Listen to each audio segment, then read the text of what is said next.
આજથી ગુજરાત વિધાનસભાના બજેટ સત્રનો પ્રારંભ થઈ રહ્યો છે। બજેટ સત્રનો પ્રારંભ રાજ્યપાલ આચાર્ય દેવવ્રત સંબોધનથી કરશે, જે પછી તુરંત જ ઉપાધ્યક્ષ પદ માટે ચૂંટણી યોજાશે। ભાજપ તરફથી પૂર્ણેશ મોદી, જ્યારે કોંગ્રેસ તરફથી શૈલેષ પરમારે ઉમેદવારી ફોર્મ ભર્યું છે। જે કોંગ્રેસ દાવેદારી પરત નહીં ખેંચે તો ચૂંટણી યોજાશે।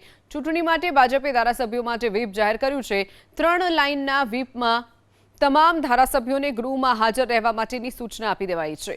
વિધાનસભામાં ભાજપના કુલ 162, કોંગ્રેસના 12 ધારાસભ્યો છે। આ વખતે સત્રના પ્રારંભની બીજા દિવસે જ બદલે 18મીએ એટલે કે બુધવારે ગૃહમાં નાણામંત્રી કનુભાઈ દેસાઈ રાજ્ય સરકારનું વર્ષ 2026-27નું બજેટ રજૂ કરવાના છે।